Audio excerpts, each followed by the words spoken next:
So I have a scenario. Two individuals walked into a car dealership. One is wearing some, ragged looking clothes, driving a old beat up car. Another one is wearing a suit and driving a Lexus. By a show of hands, how many of you guys would approach the person who's not dressed in the suit? Okay, so it just tells me that the remainder of you would approach the guy in the suit. That's perception, right? Because your perception is what you saw, the way the guy is dressed, he's the one with the money, but he may not be, right? Perception is the way we see our world and how we interpret it.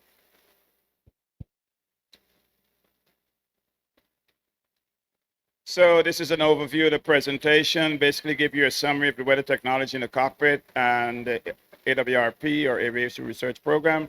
Look at the problem, and then we look at changes in weather, research, perception, and then we're going to review, Danny, my colleague, is going to review a few accidents. Then, of course, we're going to wrap it up. So these are the two programs that the FAA has, weather technology in the cockpit. I'm with the weather technology in the cockpit, and Danny is with AWRP. We're two research programs. And we don't have enough time to tell you much about the programs right now, but we're in the FAA hangar, so you can come and see us if you need any more information on the programs. So there's always a problem, right? So here is the problem. These are stats that we pulled directly from NTSB, so we didn't make this up. VFR and IMC accidents are still up. And the next slide I'll show, you'll see that it's not just VFR pilots.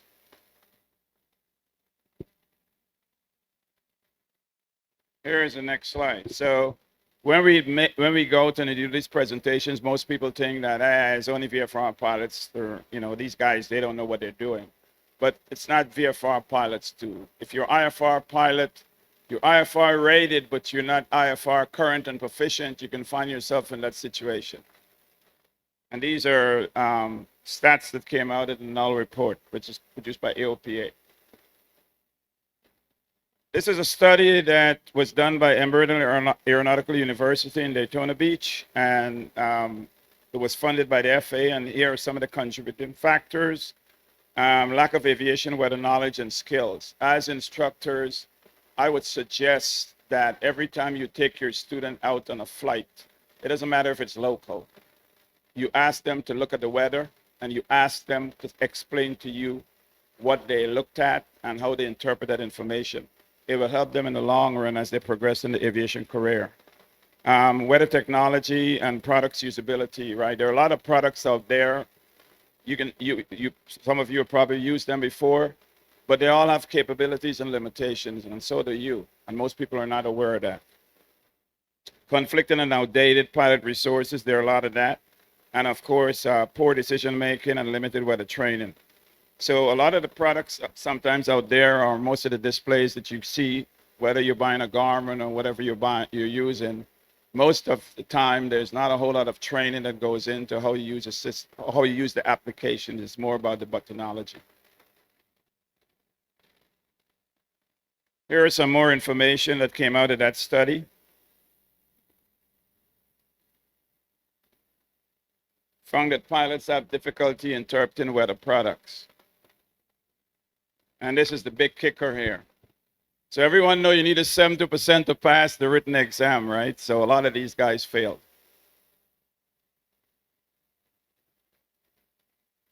And we have the final report. We have more data if you guys need it. All right, so going into the research. So this here is a change in weather. This is the weather research that we did at the Atlantic City Technical Center.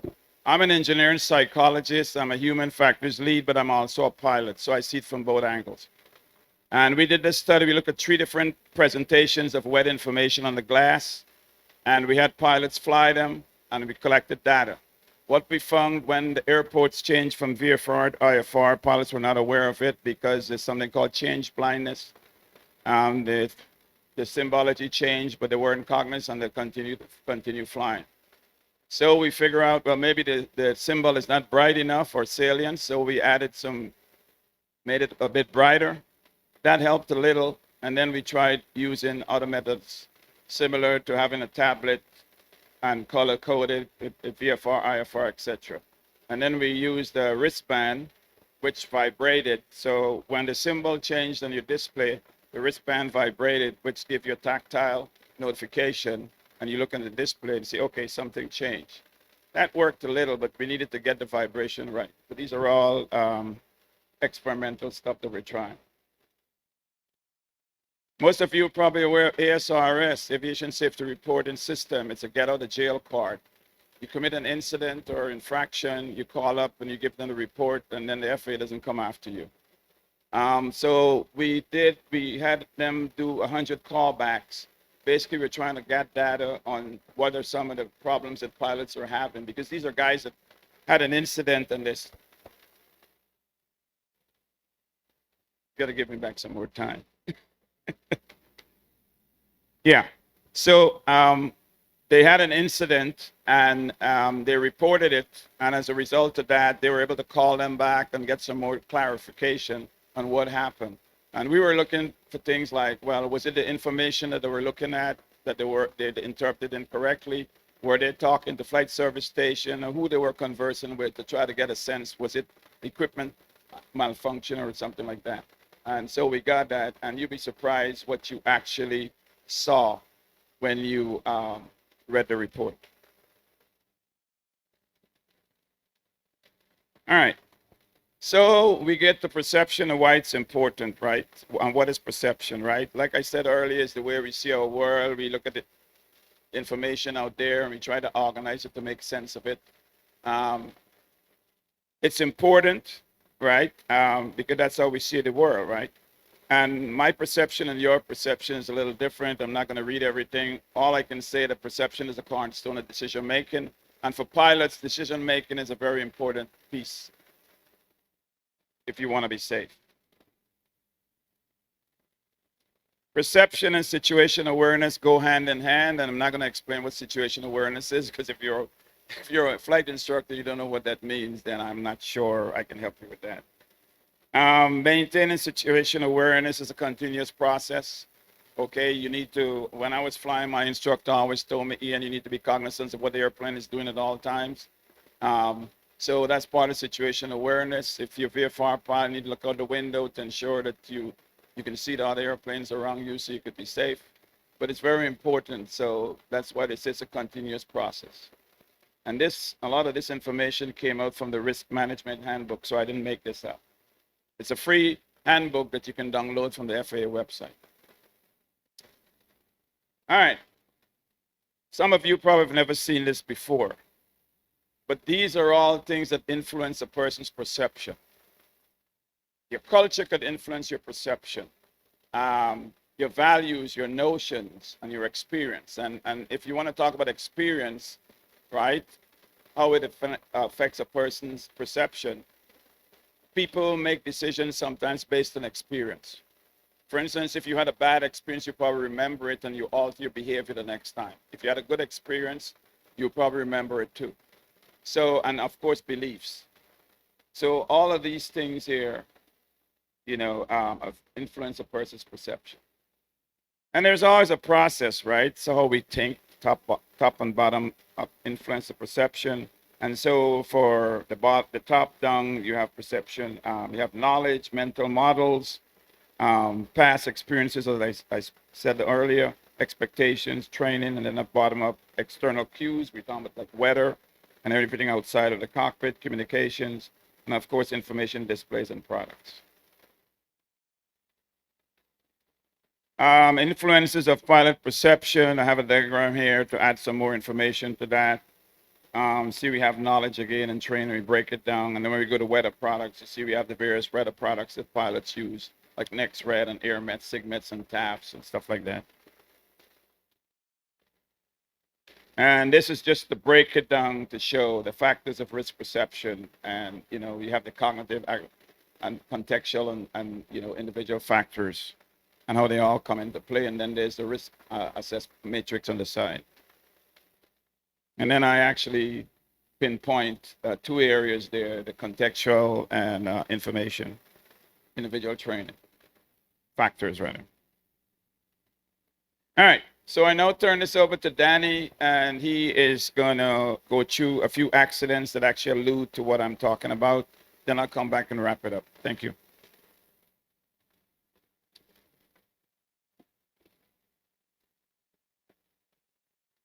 All right, thank you, Ian. Yeah, now let's look at some real examples of what we're talking about. Perception versus reality, and how even in the clear indication of hazards, how one's perception can influence their decisions. So the first one we're going to look at here what was a flight from Central Florida intending to go up to Clemson, South Carolina. A very experienced pilot, airline transport certification. And this accident happened in the morning time, so you're not immune as far as time of day. So let's go in and just look at some more information based off of this particular event. And as I noted on that slide, these are real real accidents, NTSB investigations into those. So they're available from the NTSB site also, if you want to look into these in a little bit more. And I'm just trying to hit some of the highlights from the weather perspective itself. As I said, leaving from South Central Florida, basically a straight shot north up to Clemson, South Carolina was what was intended.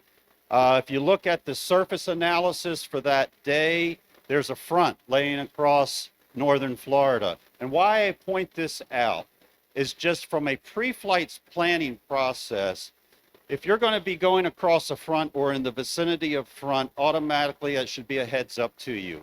A lot of accidents happen in the vicinity of frontal zones, happen in the vicinity of low pressure centers, because that's where hazardous weather often occurs. It's not confined to those areas. But again, if you see yourself coming across somewhere like that, you've got an excellent chance of encountering some type of weather, so be aware of it. This is a product that's put out by NOAA's Storm Prediction Center, the SPC. This product is really geared towards severe weather. Severe weather from the Weather Service standpoint, tornadic activity, large hail, very damaging winds are some of their indications. So as aviators, though, whether it's severe or whether it's not really is kind of irrelevant. It's a thunderstorm, and it's something we need to be aware of. But what I want to point out here is that you look across Central Florida, there's this dark green area of a marginal risk of severe thunderstorms. These forecasters that put these products out, they are, I'll tell you, they're good. They're good. It's a 24-hour product, so you're not going to know when the thunderstorms are going to happen, but they usually have a pretty good grasp on where the bad weather is really going to break out. But the light green areas are areas of non-severe but still thunderstorm activity can be expected. So right away, what we've seen in this situation, just from looking at a few things, is you're going to be going across a frontal zone. Heads up, there could be weather. There's a very good indication of thunderstorms and severe thunderstorms that are going to be along this route of flight. That morning already, 10:55 Zulu, 4-hour time difference. You're talking 6 a.m. 6:55 in the morning. There's a convective sigmet that's already out for convection in that area going across Florida itself. And if you look up at the upper top there, the last bit of verbiage is an area of thunderstorms moving from 250 at 30 knots. These thunderstorms are moving very rapidly with tops above flight level 450. 2 hours later, an updated convective sigmet comes out. It's still across that area. Thunderstorms are there. They're expected to continue. And then if you look down at the bottom three lines on this one on the left, it's now changed from thunderstorms to severe thunderstorms. Early in the morning, and these thunderstorms are getting stronger, all right? Should be an indication that, hey, something's up. Let me take a look and see what might be some options here. Well, our pilot takes off. He's the one in the middle of the screen, N155CL. That's his location around 1849. There's another aircraft that went up there, up the left part, that actually went through and tried on the back side of this weather. And as they were going into Gainesville, they made it in. All right, really by the skin of the teeth. They just gave some comments of we got rocked. Okay, no other way to put it. We hit a pretty good downdraft. It got pretty rough there for a minute, and they got on the ground. And I was just thinking about something that Ian said. Perceptions are made based on your experience. And so oftentimes we hear about, oh, I got through there that time. Yeah, it was pretty rough, but I got through. Maybe it's not as bad as what everybody is saying. Actually, when I look at this, I thought that one up the upper left was probably the one that got into the accident, but it's not. Anyway, at this time, the pilot told ATC, who had informed him that there's an area of heavy to extreme precipitation about 60 miles ahead. The pilot says, well, if it gets worse, I'll turn south and I'll put down at Ocala and I'll wait out. Excellent plan, an excellent plan. He was thinking about what might happen. But I'm kind of confused by if things got worse. How much worse can it get than that line right there and those reflectivities themselves? All right, a few minutes later, he's continuing on. Situation hasn't really changed too much. Continuing on at 8:57, the pilot asks about the weather, and ATC says heavy to extreme is still ahead. And ATC starts vectoring the pilot 10 degrees left, trying to maybe get towards a hole to avoid the heavy to extreme precipitation. And at this time, the pilot, most likely based on his perception, and I'm not sure why or whatever, said, I see an area 40 degrees to the right that looks good, and I think I can get through there. Yeah. I've heard from others whenever I talked about this, you're doomed, all right? You're doomed. So, pilot goes that way rather than taking the advice of ATC. He gets in the clouds. He says, that's pretty smooth. I got some lightning off to the right. And that was the last communication we had as this pilot goes straight into what's one of the strongest parts of the storm itself as it's moving again from the northwest, moving towards the southeast, it's moving, got a good easterly component that's moving there, but into the strongest area. Other radar information at this time basically showed he flew right into a tornadic activity that was in the storm. We lost contact at that time. All those black dots up there aren't scattered remains from the aircraft itself, they're lightning strikes. Over the 20-minute period from 8:55 to 9:15 local time, over 4,000 lightning strikes were recorded with this storm. Very active, very strong storm. Again, if it gets worse, I'll turn back. How much worse does it have to be? Well, this is ground-based radar, okay? What was the pilot maybe seeing up in his cockpit? This is what was available through FSBE. We don't know if the pilot was looking at this or not. The NTSB just cannot determine that. But as you can see, as we just click through this real briefly, the picture is still painted. This is pretty bad. Again, we're talking perception versus reality. What drove the pilot to do this? And, to no surprise, you can see this probably isn't very surprising at all. It's not very good to look at. We don't like to do that. But this is what happens. When your perception influences you to the point that it overrides everything else that's being talked about here. So, what did we have about this? Again, there was a line of weather 60 miles north, heavy to extreme precipitation. Pilot knew this. Okay, there's no doubt that he was aware of this. It was communicated. He had acknowledged it and said he could turn around and wait it out. He saw an area that looked good to his eyes, perception, based off of what?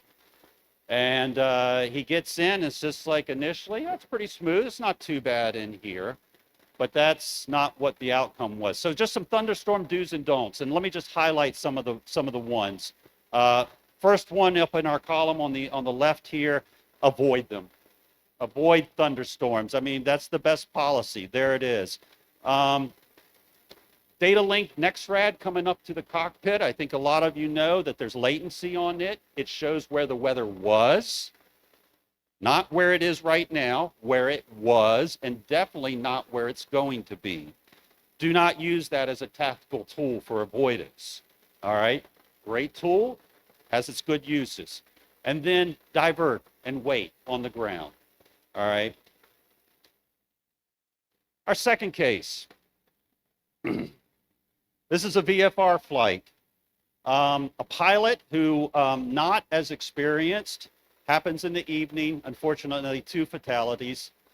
He's going from Gulf Shores, Alabama on the Gulf Coast, going to be heading again pretty due north up to Muscle Shoals, Alabama.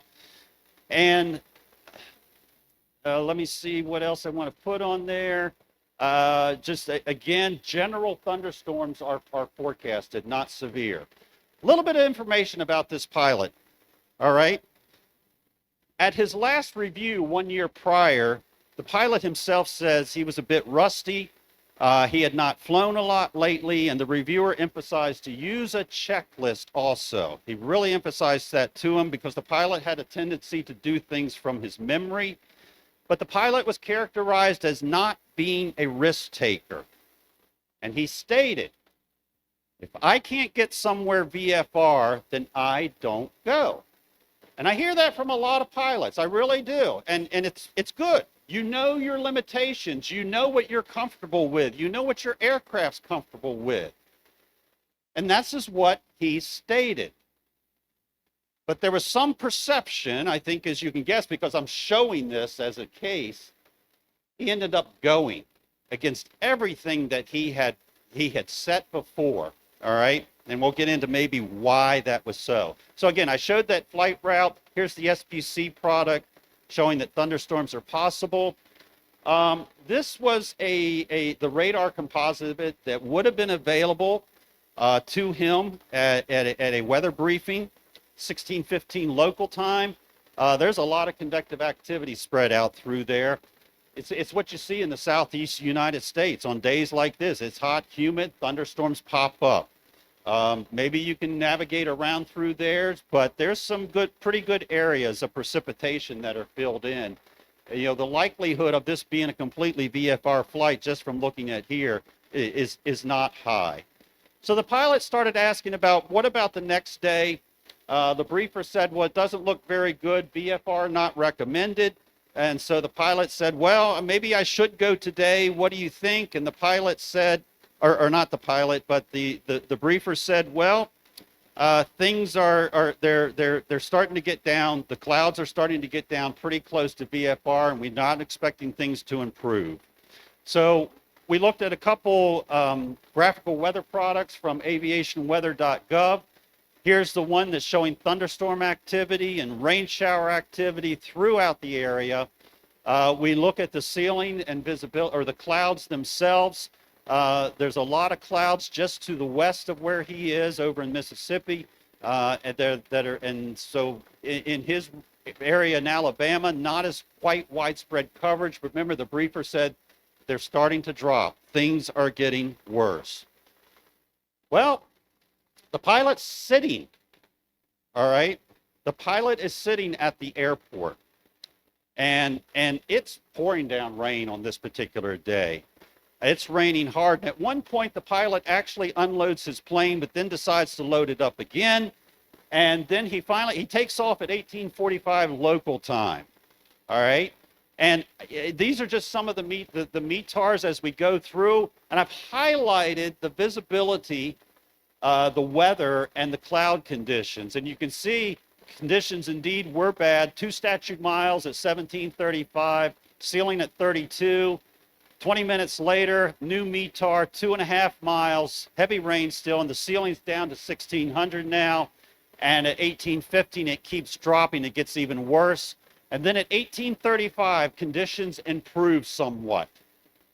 Now, we don't know what the pilot was thinking, and there's always danger in speculating, but there's a slight improvement, and you're no longer, you're over 3 miles visibility. Your ceiling has increased, and the pilot 10 minutes later departs. Perception is we oftentimes look at our departure and our arrival locations and don't take into account everything that's going on en route. Yes, conditions had improved at departure, but not necessarily elsewhere. All right, as I said, the pilot took off at 1845, turns to the left, climbing to 3,000 feet. You can see these, the blue lines are the aircraft track itself. At 1845, he turns left 90 degrees, descends slightly, it descends down to 2,500. ATC at this time asks if he needs any help because there's weather to the north. There's a cell to the north, and there's no response that he gets. At 1855, the pilot then says, hey, I'm trying to get through some clouds here. And ATC advised, head west. All right? This is the way to do it. The pilot acknowledged that direction to head west, but for some reason, the pilot then turns north and continues on, even though ATC advises heavy to extreme precipitation and gets no response. And then at 1859, we saw the 360-degree turn there, and then the track becomes very, very erratic. The altitude starts descending. Ground speed starts varying between 150 and 34 knots, and this is the last position that we see.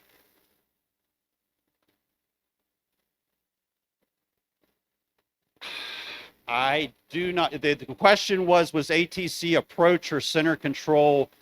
I don't know that answer off the top of my head. I could go back into the report and look. I really don't know. Yeah. This is the surface weather radar from the Mobile, Alabama National Weather Service site, and we see you can have the flight tracks. Yeah, departing at 1845, you can see the heaviest weather has gone through. You're in some green and some blue areas. Conditions are indeed improving at Gulf Shores, where this pilot happened to take off. He's heading north, and weather's looking good, but we can see here what's waiting ahead. This is 1851, before the pilot made that left-hand turn. 1857, after turning to the right, or turning to the north then. And this is actually 1902, not 0902. But this is what we see 2 minutes after the last position that we had. This aircraft went down with the pilot and their spouse on board. And unfortunately, this is all that remained of that. And so what we see from this, perception versus reality, that's our talk here. I'm not a risk taker. If it's not VFR, I don't fly. But the pilot was rusty. As Ian mentioned before, you may be qualified but not proficient. And so I think there was some of that in there. Use a checklist. Don't just go off, what you've heard. And again, I don't fly in these situations, but this pilot did. And was it because he had a business meeting the following day? The get there itis can overrule everything that you've seen based off your perceptions. So just some things to remember. Check all observational sources for areas around your flight, not just the METAR, and not just the METAR and the TAPS at where you're departing from and where you're arriving into. We know from the studies that even Ian mentioned, pilots struggle at depicting weather along their route of flight. And also, the good news is you're a very optimistic group, all right? You got a good attitude. But what happens is in that, oftentimes you're thinking weather conditions are going to be better than what they actually turn out to be. It's documented in some of the studies that Ian was talking about. So conditions, usually incorrect weather expectations en route, and at the destination. Good information that you can go. The FAA put it out a very nice advisory circular in 2021, a pilot's guide to pre-flight weather briefing to help you with some of these things. There's two really good modules, training modules on the FAA safety team's website, faasafety.gov. Just got those listed there, conducting pre-flight self-briefings for VFR pilots, and then one that just came out last year for IFR pilots. Highly recommend those. Take both of them, even if you're not IFR, because there's just good information and it's good to have. I think, and this is just some information there, use a process to self-brief so that you don't fall into the trap of using your perception and having that overrule actually what is out there. Ian, I think I'm going to hand it back over to you now, and he's going to finish this out for us. Thank you, Danny. So I know the audience is, they're all instructors. So we're not here to tell you how to teach weather to your students. We're just sharing what we have found and hoping that you would take something away from it and maybe incorporate it into your training syllabus. A lot of this information that we're presenting here is you have access to it. For instance, this information that's on here, on this slide, came out of the Risk Management Handbook, and I kind of put a collage together to make sense, to get a point over. So everything starts from pre-flight planning.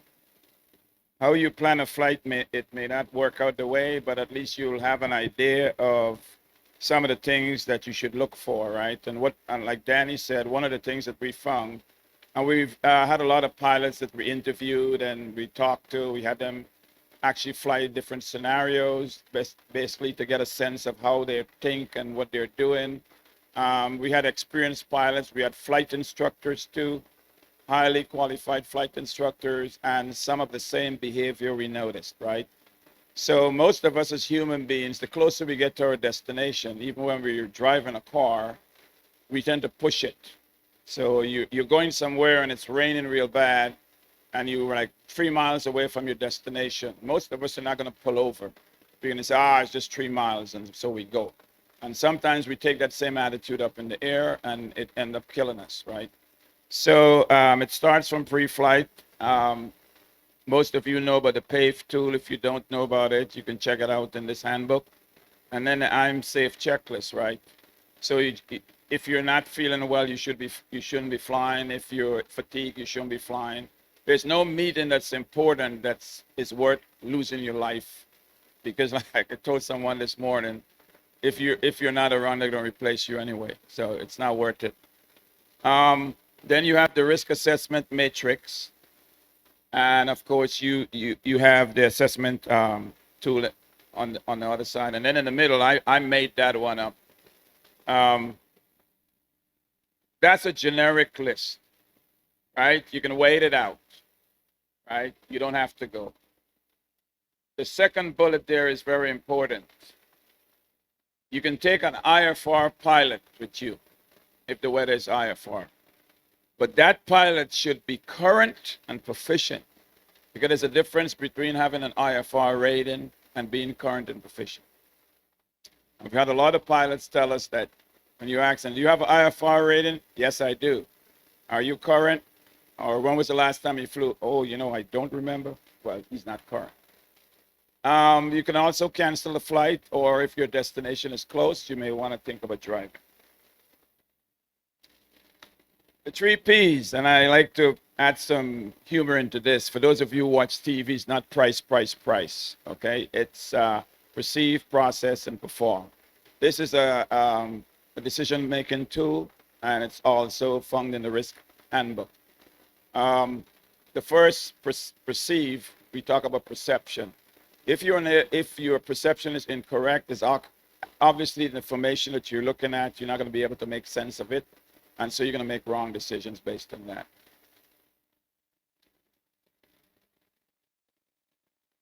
So in summary, Adverse weather remains a major cause of general aviation accidents.